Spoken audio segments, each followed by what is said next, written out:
EJ, come. Water.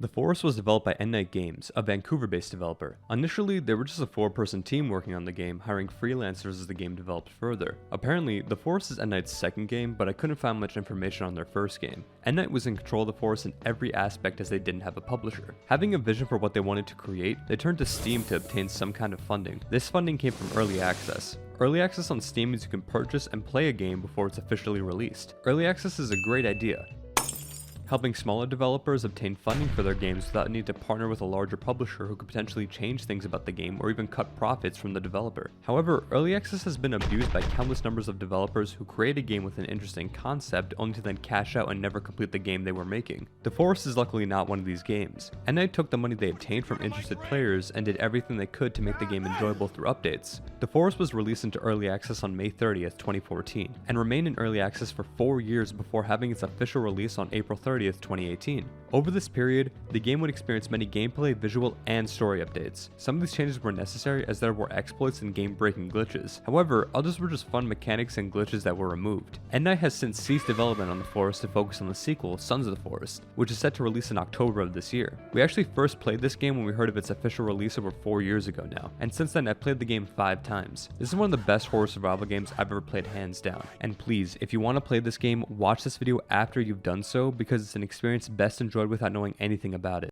When you first start up the game, you're asked to choose your difficulty setting. The difficulty options are normal, hard survival, and peaceful. Normal is the easiest, however it isn't a complete cakewalk as the game still challenges you from time to time. Hard makes it so less animals spawn overall and you take more damage from enemies and do less damage yourself. Hard survival is a more challenging version of hard. We tried this difficulty out initially but gave up on it pretty quickly after barely finding a single animal or even a fish in our pond. Peaceful means there are no enemies, however you can still experience the survival aspect of the game. We picked normal for our playthrough because we were little babies and hard was a bit too difficult. Once you picked your difficulty, you begin your tumultuous adventure in the forest. You start the game on a plane with your chrome-domed son Timmy sleeping against your arm. You close a survival book that was written by the main character and dedicated to Timmy, and put it away. This is a neat little detail because it shows that the character you play as, known as Eric LeBlanc, has knowledge of survival. Look, coconuts. This is also the book you use to craft different items throughout the game. As you're resting uncomfortably in your coach seat, the plane begins to shake violently before crashing. You wake up briefly to see a man covered in red pick up Timmy and walk out of the plane, before you end up going unconscious again. See you later, stinky. You wake up once more, hungry and confused. I love this. The game instantly gives you control with only a brief introduction. After this, you're free to do as you please. Inside the plane cabin, you can find medicine, soda, cola, food, and the signature axe that was impaled on the poor flight attendant's body. If you smack her a few times with it, you can obtain her outfit. Dashing. Once you step out of the plane's cabin, you enter the island you crashed onto hours earlier. You can find some luggage to smack open where you can grab some more supplies and other outfits. One of the first things you'll notice about this game is just how pretty it is. It's insane that such a small development team could make something this pretty. However, this game is also incredibly bright, almost blindingly so. Definitely turn down the contrast early on. Now, the game has a to-do list, however in the 5 times I've played this game, I've never once took a look at it. There isn't any real need to. You only have 2 objectives, find Timmy and survive. Finding Timmy is going to take some time, but you can get started on surviving. Luckily, you managed to obtain some supplies inside the cabin which will hold you over for a bit. The first thing you'll probably want to do is find a spot to settle down. I recommend any place that has a fresh water source and plenty of trees. This is because building structures takes resources and having to go back and forth between picking up logs and bringing them to your structure can take serious time, especially if those trees you cut down are very far away. The fresh water source is a given. You have a hydration meter that'll go down over time and you won't always want to use your soda. You can definitely play this game as a nomad, but I prefer finding a permanent spot to settle. Now that you've found yourself a spot, it's time to build a shelter. There's a good chance you'll pick the temporary shelter as your first option. I recommend the hunter shelter instead. It doesn't take too many resources to build, and it won't break in the morning like the temporary shelter. Now that you have a shelter and a water source, the next step is to find some food. You can hunt the local wildlife for meat, however actually being able to catch up and hit them is going to be very difficult, especially at the start of the game. The birds aren't too hard hard to kill as they land near you, giving you enough time to smack them with your axe. The fish aren't too bad either, just craft a spear and stab them with it. It's the other animals that are an issue. Getting too close results in them running away at Mach speed, and it's very difficult to catch up to them. The AI pathfinding system in this game is pretty broken. The enemies sometimes phase through solid objects as they run away from you. Maybe you'll get lucky and the animals will stop moving so you can kill them. Your best bet is to craft a bow. The crafting system in this game isn't anything special. You just combine items together to make stuff. I didn't even know there was a crafting guide when I first played. You just place an item in the center and hover over the gear icon that appears to see what you can make using that item. However, I really do love the inventory design in this game. Seeing everything in your backpack laid out in front of you is so much more engaging than just a menu that pops up. Sometimes though, it can be hard to click on certain items, especially small items, once you have a lot of stuff in your backpack. Once you have your bow, you're going to need some arrows. Arrows are easy to make, only needing sticks and feathers. You can obtain the feathers by killing the birds that land in front of you and grabbing the feathers out of the air. A better way is to build the birdhouse, which will give you feathers over time without needing to kill so many birds. Oh, shh. There's already a bird in here. He found his way in.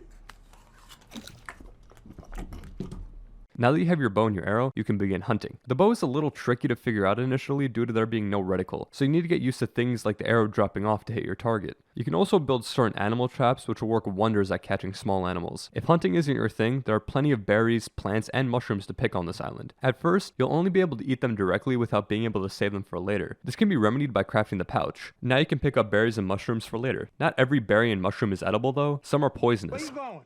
Don't go out there. I'm eating those berries. I'm telling you, they're poison. I don't give a shit. At least I won't die hungry.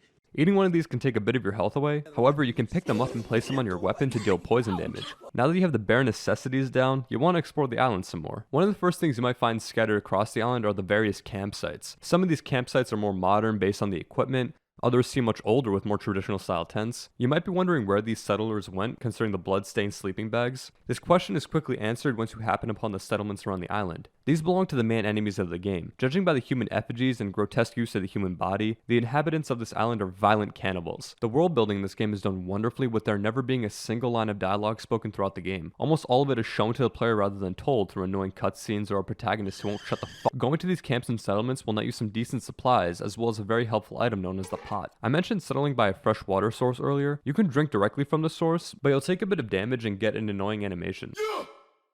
Plus, it doesn't fill up your hydration meter as much. With the pot, you can craft a fire, fill the bucket up with the dirty pond water, and boil it. When you drink it, it'll fill up your hydration meter a very good amount. You can also use some of the mushrooms, plants, and berries, and make a soup that varies in the benefits it gives you. With the meat gathered from the earlier hunt, you can cook it directly over the fire, or choose the much better option. If you build a drying rack, you can dry any meat on it. This takes much longer than cooking it, however you can carry the meat in your inventory, which can't be done with cooked meat. After exploring the island some more, you'll eventually come across a yacht towards the south end of the island. Before going on the boat, you'll definitely notice the beach sharks on the shoreline. If you swim over to the yacht, you can find a few interesting items. The first is a magazine found on the deck that's from 1984. Inside the yacht, there are plenty of sketches of a strange looking object. You can pick up a box of milk with a missing child on the side of it. You can find a picture of a creepy looking creature by the teddy bear. Lastly, there's a locked door next to the yacht's entrance.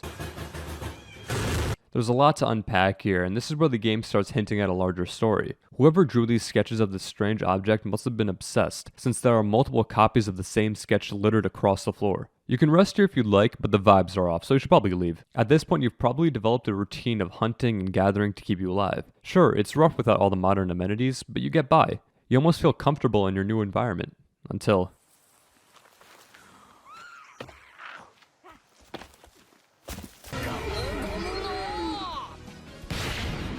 While you were hunting and exploring, those inhabitants we mentioned earlier were watching you. You might have noticed them. For the first few days, they won't attack you. They'll just watch. Soon enough, however, you'll need to defend yourself. The axe you were given on the plane is a decent starting weapon. You can swing pretty quick and blocking helps minimize damage, and you can stagger the enemy if you time it right. You can also perform a heavy attack and an overhead attack that won't do shit because you forgot to eat some food this morning and your stamina has depleted. The stamina system in this game is really frustrating. You sprint for a few seconds before panting your lungs out and you have to wait so long for it to fill back up. The stamina system is tied to your stomach, so if you sprint more, you become hungry, which lowers your energy bar, which lowers your stamina bar. For a survivalist, Eric has the stamina of a Pillsbury Doughboy. This is why it's important to keep as much food on you as possible at all times. I understand the game is trying to be somewhat realistic with its gameplay, but this can become a hassle very quickly. Now that you understand the dangers that lie ahead, you want to build up your shelter some more. Knowing that there are serious dangers that lie beyond those trees mean you need to have some kind of defense. I highly recommend you build walls surrounding your shelter. This will act as a line of defense once more hordes of enemies show up at your door. This is a double-edged sword, however, because the more you deforest the land, the more enemies will try to tear down your structures. I get it, I'd be pissed too, but screw you.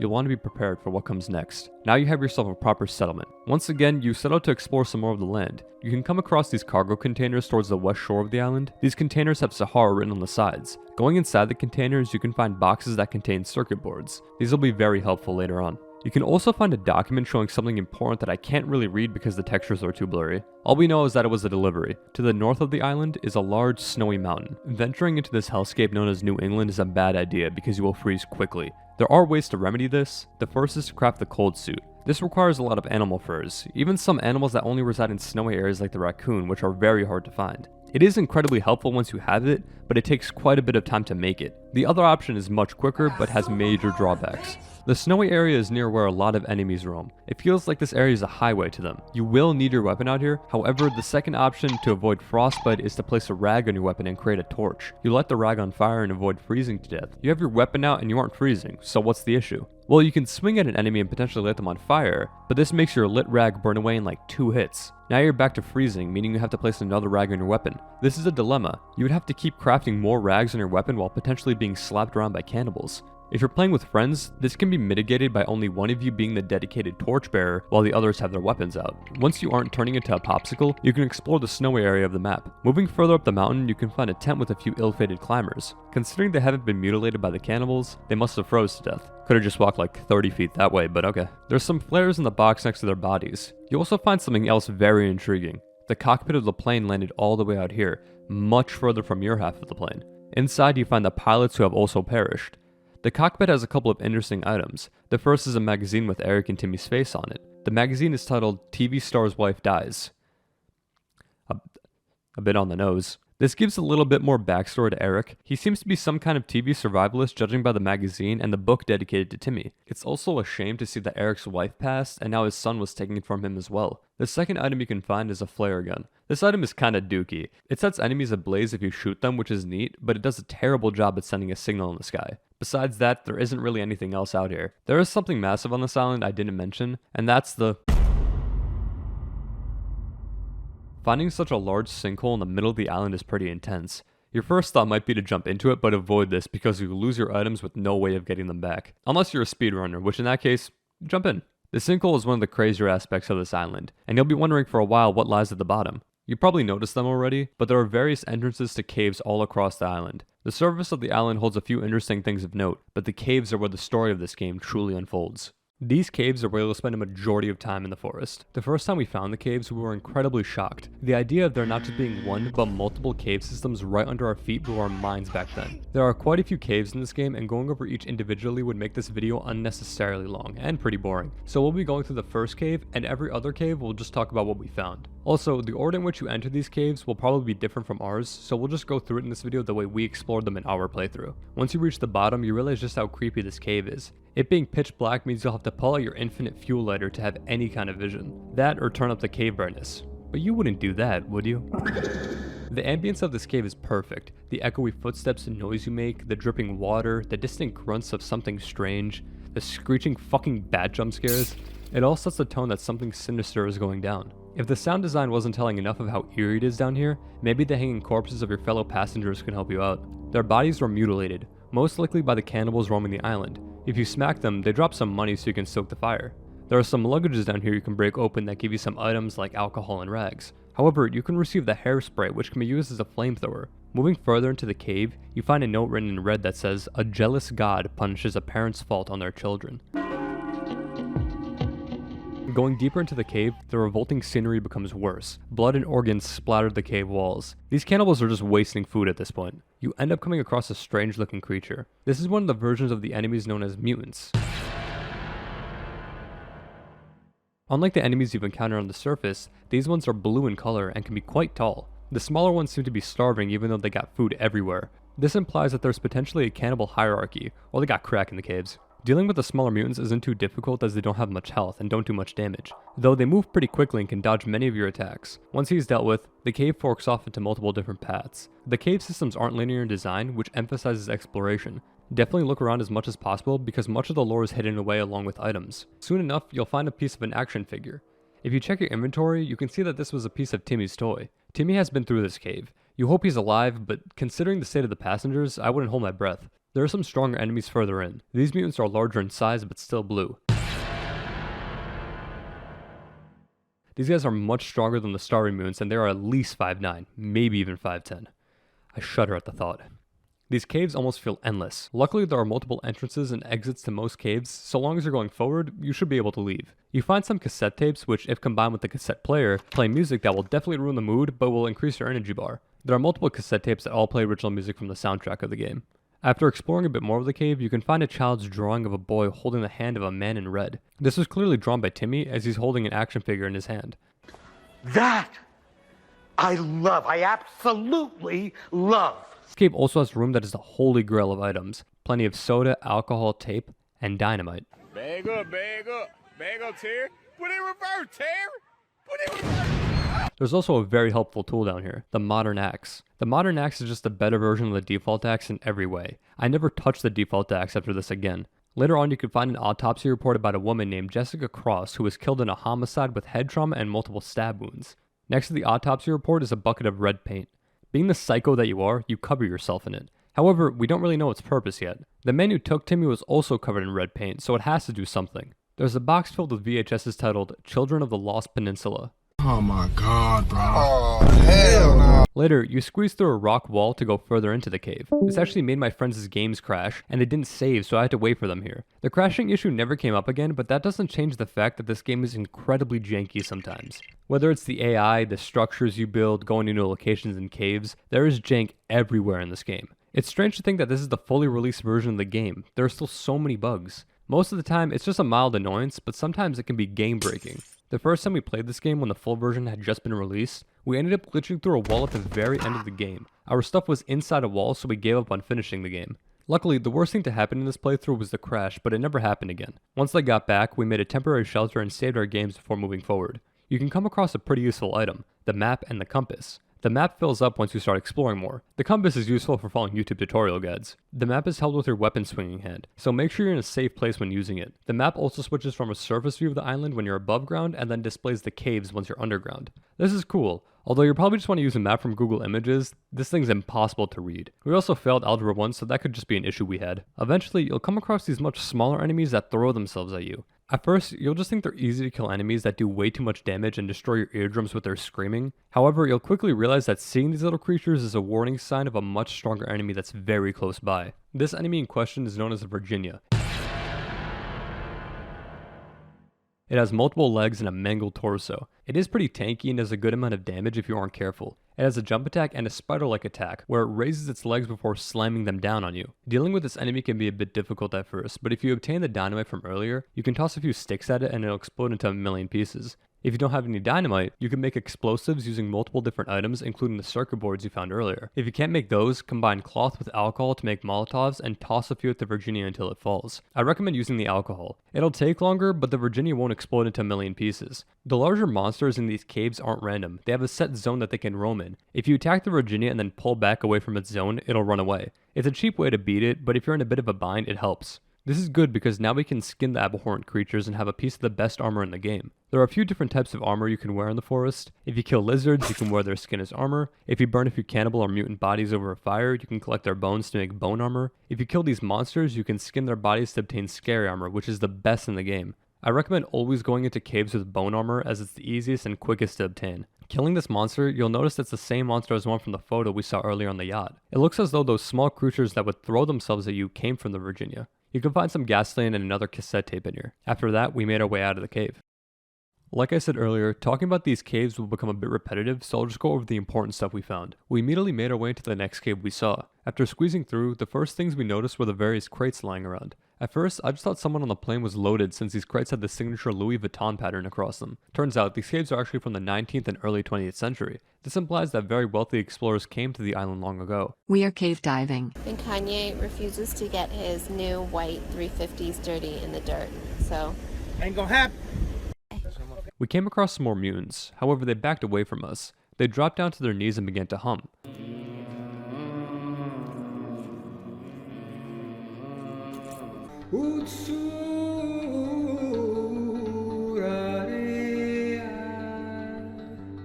A bit confusing at first as to why they're doing this, but you'll quickly realize that it's because of the red paint. For whatever reason, the mutants become passive and even begin to prey when you're covered in this red paint. That must be why the man who took Timmy was covered in red. If you smack them though, they'll become aggressive again. You can find another part of Timmy's action figure along with another drawing Timmy made of the sinkhole. Further into the cave, you can find an item that lets you explore even more of the caves. The rebreather. The rebreather can be found on a skeleton near some water along with some air canisters and our boy Jesus on the cross. Put it on and jump in. Swimming underwater is a bit creepy because you only have a dim light to help you see. After passing through the water, you'll start freezing, so build a fire or light a torch. Back in you go. After swimming some more, you can find a strange looking door. This door looks almost alien with its Lovecraftian design. There's a mechanism where you can place some stones or skulls which will open the door. After walking through the door, you can see a skeleton kneeling next to a cave drawing of a strange black cross. There are also many Bibles covering the floor. You can come across more of those old style tents that we saw on the surface down here, along with some old gun ammo. There isn't a gun down here though. You can pick up a very old picture of a Virginia nearby, along with a new weapon, the rusty axe. The rusty axe isn't really necessary if you have the modern axe. The modern axe is better in every way, except for blocking, since the rusty axe blocks all damage while the modern axe only blocks about 90% of damage. Stick with the modern axe for now. After some more swimming and climbing, you can find a picture of a somewhat familiar cannibal settlement with an X on it. More swimming, and then you're out. It'll be pretty difficult to marathon caves back to back, so you'll definitely want to rest and gather more supplies. In the meantime, we built a better shelter that will better accommodate 3 lads. The building system in this game is great when it works. Custom structures in this game are great because each new shelter you create will feel unique. Placing the blueprints down and finishing a structure are super satisfying, especially with the... This sound also plays when you fill up a pot for some reason. You can also basically build anywhere on the surface, along with there being a great variety in what you can build like tree houses and boathouses. However, there are a few downsides to the building system. For one, it's very wonky. Getting things to snap together can be insanely frustrating. Things that should work don't, like putting 2 structures on top of each other. Our house even had massive gaps once we completed it. Overall, the building structure is interesting and I love picking up the logs and placing them on the structures, but it has some annoying jank to it that can make it a bit of a pain. After you've been exploring the cave systems and have come back to work on your shelter, a new challenge is presented. The mutants and larger enemies like the Virginias will attack your base now that you've been through the caves. This can be difficult, especially if you leave building destruction on. Having to fight enemies to prevent your work from being destroyed is an intriguing gameplay challenge, and it makes your camp feel more valuable, though enemies will rip through your camp like it's made of paper, along with the fact that you will be attacked a bunch, especially if you've been cutting down lots of trees like we were. This incentivizes the building of traps and defenses like the spikes, but again they could easily tear through your defenses. They also steal the meat off your drying racks, the bastards. This is why we always play with building destruction off. It's great if you want a challenge of needing to be careful with what you build, but it can also make it harder to find motivation if everything you build keeps getting obliterated, especially on harder difficulties. After making a home worthy of criticism from European residents, we ventured back into the next set of caves. We decided to merge these 2 caves into one segment so you don't have to hear the same things over and over again. Inside the cave you can find a ripped up note that says a dark-haired man who is trying to harm you will soon disappear from your life and you will be very happy. Along with your lucky numbers 96, 40, 99, 80, 86, and 44. A bit further ahead you can find a couple of severed heads being lit up by a smartphone. Under them is another piece of paper with a scale of justice written in red like the note we found earlier. These heads stand out from the rest of the mutilated bodies as it would require knowledge of the outside world for it to be arranged like this along with a note. Moving further ahead, another small enemy will throw itself through the barricade in front of you. Since you fought the Virginia earlier, you'll now realize that seeing the small creature means the Virginia is nearby. Once the Virginia has been annihilated, you can see a generator in a tent. I would advise against sleeping in the caves because messing up your in-game circadian rhythm can be really annoying. And stop messing with your actual circadian rhythm too. After swimming some more, you'll be met with an onslaught of mutants, basically hurling themselves at you. Try to make them jump at you into the water. The mutants will immediately sink like they're being tied down by cinder blocks. After those bozos, there's something very important you can find further into the cave. There's a rope that leads down to a room that is covered in bodies, so much so that you can't even see the actual ground. The enemy in this room is another large creepy creature. This guy's name is Armsy. This thing is somewhat quick with its attacks, consisting of slapping the shit out of you and destroying your armor. Luckily, you don't even have to enter its domain to fight it. You can just hurl molotovs and explosives from the top of the rope until it falls. Once the armsy is taken care of, take a good look around the room, because there are a few items here to pick up. First is a bloody keycard with Sahara written on it. Unfortunately, it doesn't open up the locked door in the yacht. The second item is just as interesting. It's a camcorder. You can pick it up and play to certain tapes you find around the caves. The first one I found is a tape labeled Megan's Arrival. This tape is very short, but shows a young girl arriving at the island via helicopter.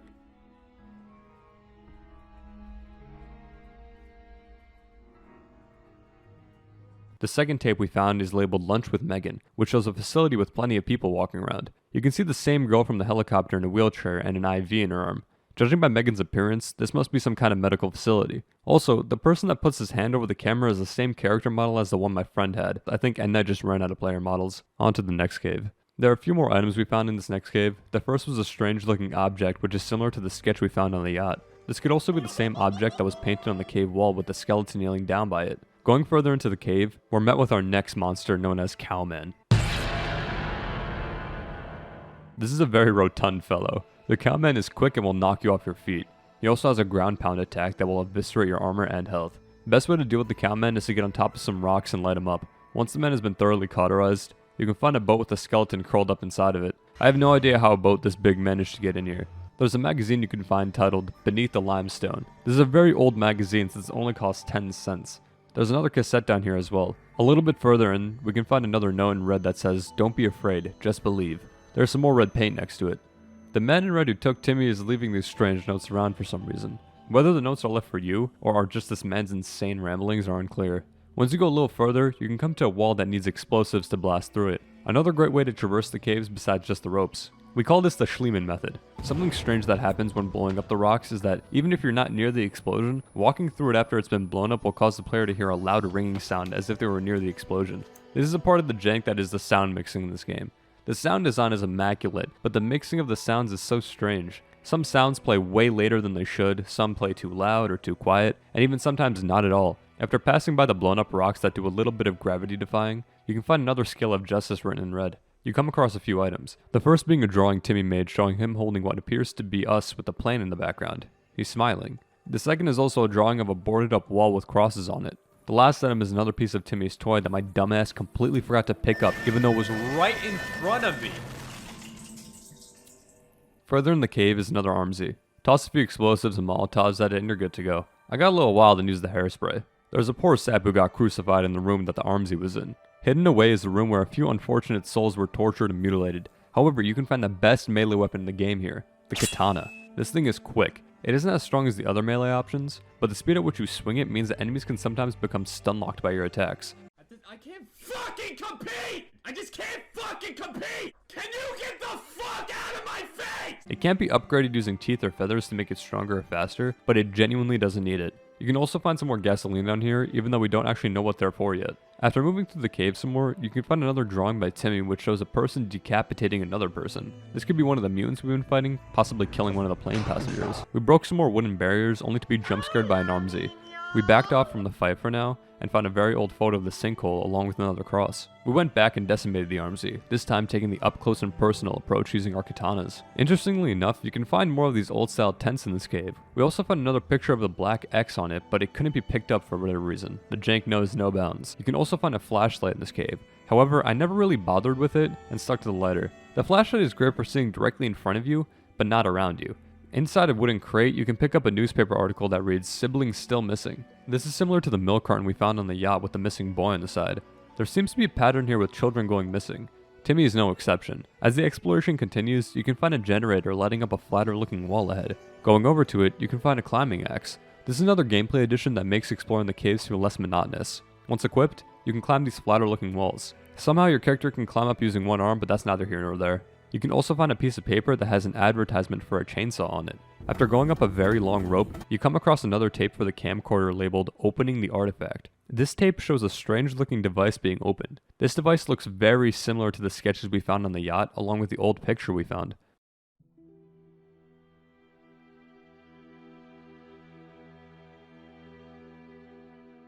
Moving through the caves some more, you can come across a pretty spectacular sight. You're about halfway down the sinkhole, which is crazy to think about. Unfortunately, you can't get to the bottom of the sinkhole here. Around this area is another very useful item, the chainsaw. The chainsaw is fantastic at cutting down trees very quickly. You can finish larger building projects in like a quarter of the time with a chainsaw. But remember, the more you ruin the land, the more the inhabitants will try and kill you. The chainsaw is powered by the gasoline we've been finding around the camps and caves. Finally, another piece of Timmy's toy is found here as well. We made our way back to the surface to acquire some cool hidden items. All throughout the caves, we've come across multiple pictures of certain areas on the map with the black X on them. There are 8 of these locations around the map, and each one of them needs to be blown up by either dynamite or explosives. Inside each of these rock mounds is an old gun part along with some old gun ammo. We went to all 8 that were scattered across the island and crafted the best ranged weapon in the game.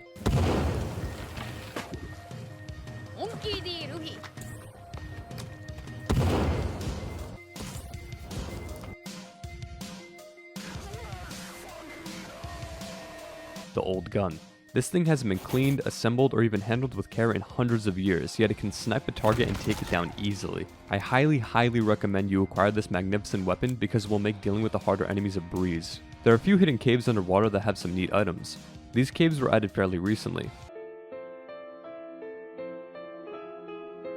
Some bug fixes would have been nice, but this is cool too. One of these caves is by the southwest corner of the map. You can spot it by going out to sea and finding a log with a rope floating in the water. You'll spot a shipwreck just below the water. You need a rebreather to access this cave or you'll absolutely drown. Once inside, you'll find a blueprint that teaches you how to build the cross, coffin, and church. You can also find a crossbow with crossbow bolts. The crossbow is also fantastic, however I wouldn't use it too often as obtaining more bolts is a hassle. The next cave is just off the coast where the Sahara cargo containers are. Once inside, you'll find a lot of kanji on the walls. You can find more crossbow bolts and blueprints down here that can make the glider and the tower.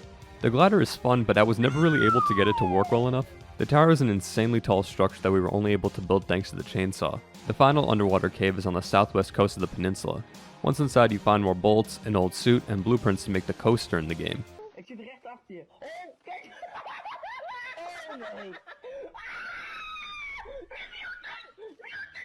These underwater caves were a neat addition to the game and help establish for how long people have been coming to this island. I would highly recommend stocking up on a lot of supplies. Make sure you have the gun along with as much armor as possible. There will be a lot of enemies in this last cave, so be prepared. It will be a very long journey. There are many enemies in this cave ranging from mutants to Virginias, Armsies, and Cowmen. After taking on the first Armsy, you're met with a wooden barricade with crosses on it, the same as the one Timmy drew that we found earlier. After breaking through, you enter a wide open area inside the cave. You can find a restraining order that was placed on Matthew Cross to his wife Jessica Cross, along with red paint next to it. You find a climbable wall to traverse deeper into the cave. This final cave will utilize everything you've acquired throughout the game. Once you've climbed down, you can find an old photo of an Armsy. These monsters have been on this island for a long time. You can acquire a pedometer down here. Next up is a Virginia. Deal with it as best you can. After dealing with the Virginia, you can find the tennis racket. This weapon is interesting, but I'm not bothering considering I have so many better options at my disposal at this point. It is cool though, since throughout the game you can find tennis balls scattered around which you can throw. Once you're at the bottom of this large open area, you can find some more mutants with what seems to be pieces of those alien-like doors on the floor. After squeezing through a hole in the wall, you can find another photograph with an X on it. We already found other gun parts using the wiki. After breaking through a barricade, you enter a massive room. In here, there are 2 Virginias ready to annihilate you. Get on top of some rocks and definitely use the gun. It one-shots them easily. There are a few paths you can take at this point. Explore all of them. Going into the small water hole will lead you to a dead end that has another fantastic long-range weapon, the modern bow. Much better than the crafted bow. Going further in, you come across a flurry of mutants. Again, just force them to jump into the water to drown, or go across the water and hit them with arrows like we did. You can find more of these old-fashioned tents. However, on the wall is a cave painting of a large red figure. This is definitely the man that took Timmy at the beginning of the game. Just under that is a note written in red that says, "She's not dead, she's just sleeping," along with more red paint. You'll eventually have to swim again. After coming up, you'll come across a destructible wall with 2 Armsies screeching behind it. There's a tape titled Side Effects, which shows a young boy shaking violently on a hospital bed.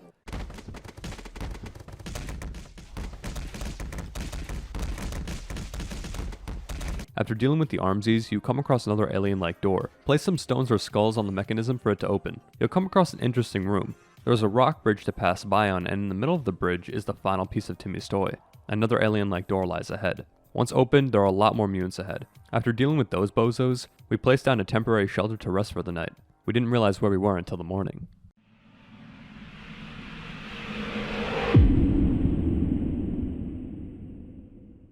You did it! You made it to the bottom of the sinkhole, and to be honest, it's a bit underwhelming. You think there's going to be some earth-shattering revelation down here, but there's just a helicopter you can find with a machete inside, which is still neat. The machete's alright, but not as good as the katana.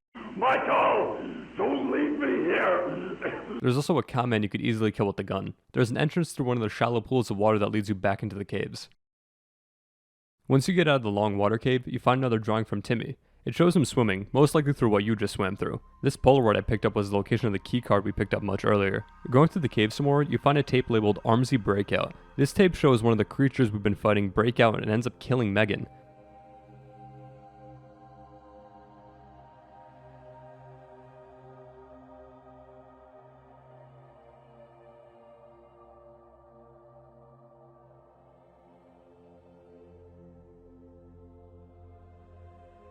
Whatever facility this is, had these monsters captured inside. After a few more encounters with the mutants, we reached the final stop in this cave.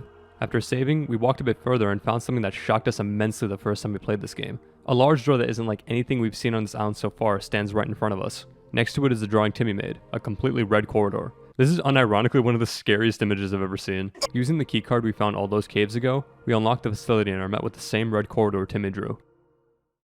This was an insane twist the first time we played this game. We didn't think something like this would be on the island. It feels incredibly strange walking around it as, up until this point, you've been surviving through natural environments with only the strange things in this game being the alien-like doors. Climbing up the rope, you can find some medicine and some bones. Moving through the tight corridor, you drop down into a tight hallway. At the end of the hallway, we find many pictures of the same girl, Megan. This is her school photo that was sent from Jessica, the wife of Matthew Cross, to Matthew, saying to never contact her again. There is also a cross next to more red paint.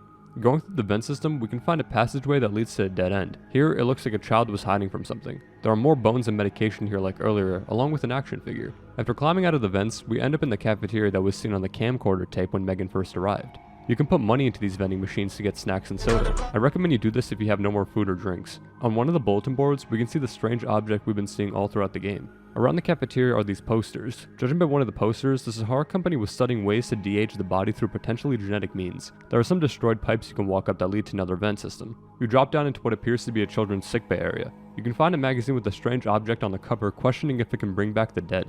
Going to the next hallway, you can find the small creatures that jump at you coming from a broken observation room that seem to also belong to a child. In the second observation room, you can find 2 mutants lying dead on the floor. The final observation room in this hallway has another mutant lying dead and a strange looking creature in a bed that belonged to a boy named John. Going into the hallway, you can find an Armsy. Killing it doesn't feel like an achievement anymore, knowing the truth. Many of the enemies you've been fighting were once sick children, including the mutants you fought all throughout the caves. The next set of observation rooms contain an Armsy, another mutant, and a grotesque wall of flesh completely flooding the observation room. You can find a pack of crayons leading up to another vent system that belonged to Megan. You can find a drawing of some flowers also made by Megan. Once you drop down, you see a projector displaying a PowerPoint presentation made by Matthew Cross, something called the Jarius Project. It depicts 2 of the monsters you've been fighting throughout the game, the Virginia and the Armsy. You can find a map of where you are in relation to the surface of the island. You are very, very far underground. However, the observation room seems to be way above the surface in some kind of mountain. You can find another one of those sketches of the strange object inside one of the lab rooms. There's a note reading, "Your employment with Sahara Therapeutics has been terminated for unethical and inappropriate use of equipment," sent to Matthew Cross. You can find a mutant who is frightened by the red paint on your body. You don't want to harm it. There are also the small enemies that would throw themselves at you in incubators. Inside the next room, you can find the object that's been scattered in sketches and pictures all throughout your journey. And when you open it,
You need a new sample. In the next room, you can find the man who took Timmy, Matthew, dead, with crayons stuck in his eyes with "Daddy's dead" written on a whiteboard next to him. You can find a tape titled Second Artifact Test, which shows the use of a massive artifact.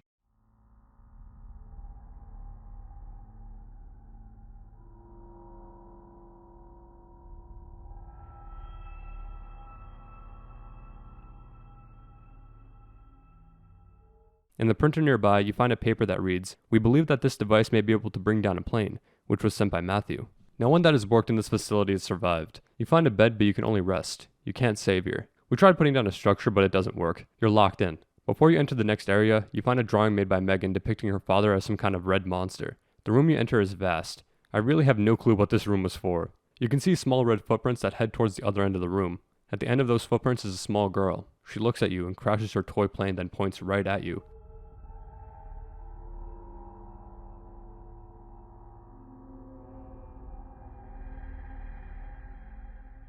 She falls to the ground and begins to morph into a grotesque abomination, one that you haven't seen before. This is the final fight.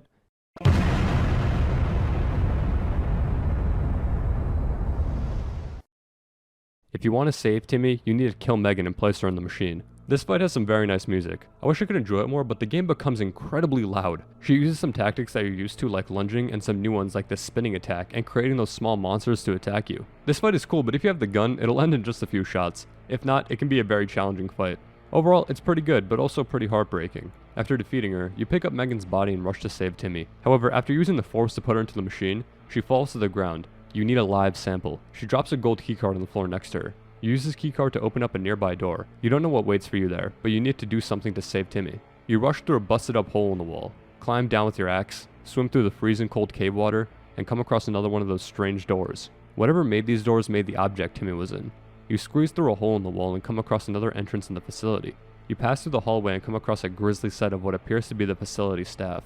You can actually get an achievement for drinking out of this water jug. You pass through another piece of a cave before dropping back into the facility, where there is one thing in front of you, an elevator. Using the keycard, you call the elevator down. You have no idea what you're going to do, but you can't turn back now. After a bit of waiting, the doors open, and you're met by the sunlight blasting through the glass floor and walls. You're at the top of that snowy mountain, just the way the map described. You enter a room with a very alien-looking design, and above you, the artifact from the tape you saw earlier, the one Matthew Cross said may be able to bring down an airplane. All this time, this room was right there, always watching you. You can see the whole island from up here, the shelter you made so many nights ago in the distance. In front of you is a computer, and on the screen is a plane. The words 3 matches identified appear, along with the names of 3 young children. If you want to save Timmy, you need a live sample. You pull out a picture of Timmy before confirming.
My next guest is a TV star, author, and real-life plane crash survivor. Here to talk to us about his new book, Rescued, along with his son, Timmy. Please, give it up for Eric LeBlanc.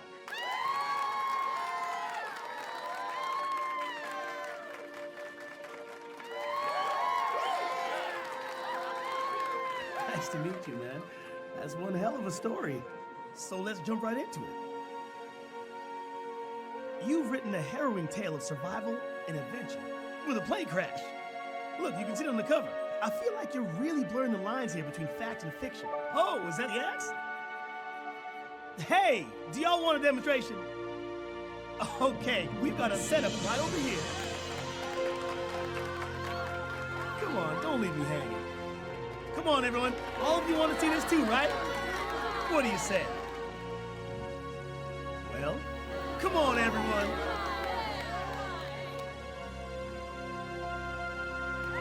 Yes! All right. Grab Timmy and let's head on over. Watch your step now.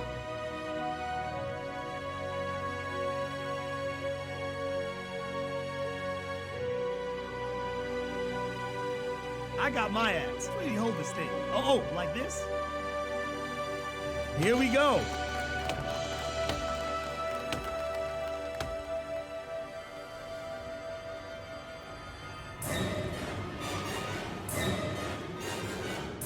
Huh? Is he okay?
So what happened? We have to go way back and learn about this island some more. This island harbors a secret deep beneath its surface. Those ancient alien-like doors that we're seeing throughout the game came from someone who definitely didn't come from Earth. The species that created these doors created the obelisk that Timmy was found in. This obelisk requires some sort of human sacrifice, and with this sacrifice, strange mutants are created. This is why we find old photographs of Armsies and Virginias. The indigenous population of this island may have changed over time. All we do know is that the current inhabitants of this island are ferocious cannibals. Sometime during the late 19th and early 20th century, Christian missionaries came to the island, probably to convert the local population. This is evident by the paper we can find showing the sinkhole with the cross that is written in Latin, along with the countless amounts of Bibles and crosses scattered around the cave system. The old-style tents found around the island and in the caves may have belonged to these missionaries. Many rich explorers came to the island considering we see the very expensive Louis Vuitton crates. Gucci, Louis, 3 logos, these niggas out there. Yes! Yes! They might have come here to use the obelisk, or to just use their wealth to find things. I don't really know what rich people did back then. There are also many other visitors that came to the island throughout the years, from cave divers and explorers based on the tents in the cave systems, and the dead divers found in the water inside the caves, along with many of the modern campsites found around the island which seem to have belonged to hikers. After some time, Sahara Therapeutics purchased the island and built an extensive system of offices and labs under the island and into its large mountain. They purchased this island with the intent to study the obelisk for its reviving properties. The main project that spearheaded this was the Jarius Project, which was marketed to help heal terminally ill children. Many parents sent their children to the island in hopes of finding some cure. Dr. Matthew Cross was the head of this project based on the slideshow seen in the facility. Dr. Matthew Cross began experimenting with the obelisk, likely by placing a living child inside the machine to revive a deceased child. This would work, but it would begin an awful cycle of having to use living children to revive dead children. After being revived by the obelisk, the children would be placed into these observation rooms, where they would develop these strange genetic mutations. Jessica Cross would divorce from Matthew Cross somewhere along this point, having no ability to see his daughter, Megan. He would berate his wife to have any bit of information about his daughter. This is why we see Megan's school photo that was sent by Jessica. Jessica would file a restraining order against Matthew, which resulted in Matthew not being able to see Jessica or Megan. We can find an autopsy report that shows that Jessica was murdered, showing multiple stab wounds and head trauma. It's unclear who did this, but it can be inferred that in a fit of rage, Matthew might have killed Jessica. Megan was brought to Sahara in hopes of curing her illness. It's unknown if she was brought by Matthew or by Jessica. Somewhere along this point, Matthew Cross would be terminated from the company for misuse of equipment, probably messing with the obelisk in some way. Sometime in the past, the yacht from the beginning of the game crashed onto the island, likely in 1984. This is likely where Matthew stayed because of the obelisk sketches scattered around the interior of the yacht. Also, Matthew Cross can actually be seen walking around the yacht. This is rare, but it happens. During an observation, one of the armsies broke out and killed Megan as shown by the tape. This led to nearly everyone at Sahara being killed by the monsters, and the blue enemies known as mutants, both of which are children who were revived by the obelisk. Matthew knew of the second artifact. He also knew it could be used to bring down a plane based on the email we picked up next to his dead body. He used the red paint, which acted as a form of protection for the mutants to enter the facility. The red paint being used as a form of protection is unknown as to why it works. He used the second artifact to strike down the plane you and Timmy were on, and stole Timmy from you. The man in red from the beginning of the game was Matthew Cross. Matthew had a bit of a Jesus complex based on his writings that were found around the caves. The scale of justice we found was around a bunch of dead lawyers. Matthew must have had his own sense of justice that he thought was probably right in his mind, and there's a good chance Matthew killed these lawyers. Even the Jairus Project's name was based on the story of Jesus resurrecting a young girl who passed away. This is also evident by the intense number of crosses found around the facility, which were placed by Matthew, along with the quote, "She's not dead, she is sleeping," which is a direct quote from the Jairus story. He took Timmy through the extensive cave system and into the facility where he placed him into the obelisk and revived Megan. Megan was brought back to life, however the genetic mutations caused by the obelisk led to Megan being able to turn into a horrific monster, which likely made her incredibly aggressive. Judging by what we can find in the vent systems, she hid from Matthew Cross, likely terrified of her own father, until eventually killing him by stabbing him multiple times with crayons. This happened right under your feet, as Matthew died relatively recently, judging by the blood on Megan's face. This led to the main character, Eric LeBlanc, eventually causing another plane crash to save Timmy, only starting the cycle again. Timmy is shown to have the same genetic mutations as the countless amounts of children before him, leading him to a depressing life as he drinks as much as he can to somehow deal with what's happened. This sets up the sequel, Sons of the Forest, by showing Timmy doing the best he can to control these mutations while looking for a secondary site on the map in his room. Whatever this secondary site is, we don't know yet. However, this isn't the only choice you can make. Next to the artifact activation screen is a computer with emergency shutdown, yes or no, written on the screen. If you choose this option, you will shut off the second artifact, ending the cycle of using children to revive the dead.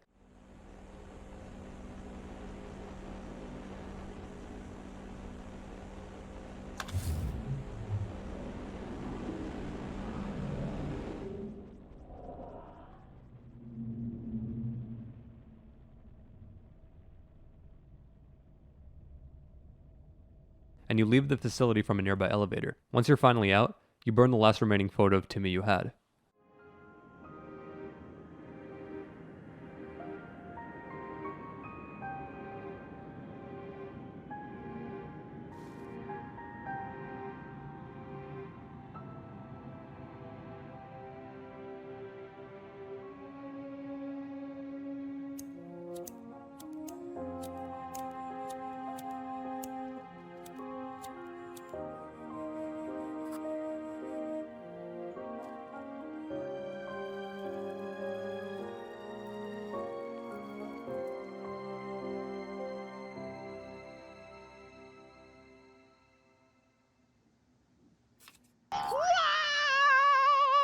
If you head back to the yacht, you can use the golden keycard obtained in the facility to open up the secret yacht door. Inside, you'll find a small secret artifact. If you take this artifact back by the hole in the wall you took to exit the facility, you'll unlock another alien-looking door. Inside is an orb that can make the enemies either passive or turn on horde mode, which makes the enemies come for you no matter what.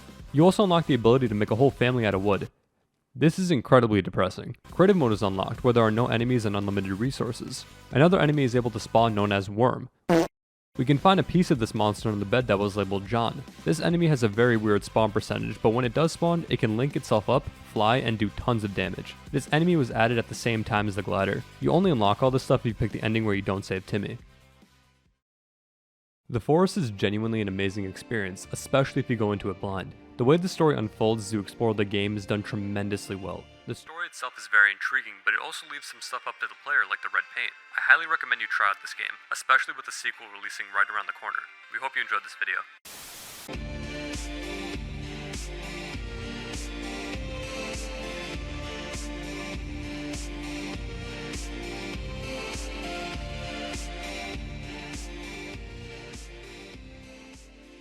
Hey everyone, thank you for over 1,000 subscribers. It means the world to us that many of you like the videos enough to subscribe. Also, we want to mention that this channel is run by 2 people.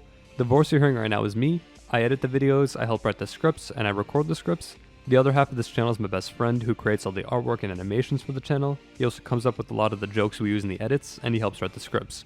Because there's 2 of us, we decided to change the name of the channel, which should have happened by the time this video is up. Also, because the name Marsfellas sounds too similar to the DJ who had his debut in Fortnite, as you all know. The next video will be much shorter. Long-form videos like these won't happen too often as they're really time-consuming to make, but we do have a lot of fun making them. We have a few more videos we want to release before the summer is up. But for now, thank you all for watching our silly content, and we'll see you very soon. Hello, Mario. Hello, Mario. Hello, Mario.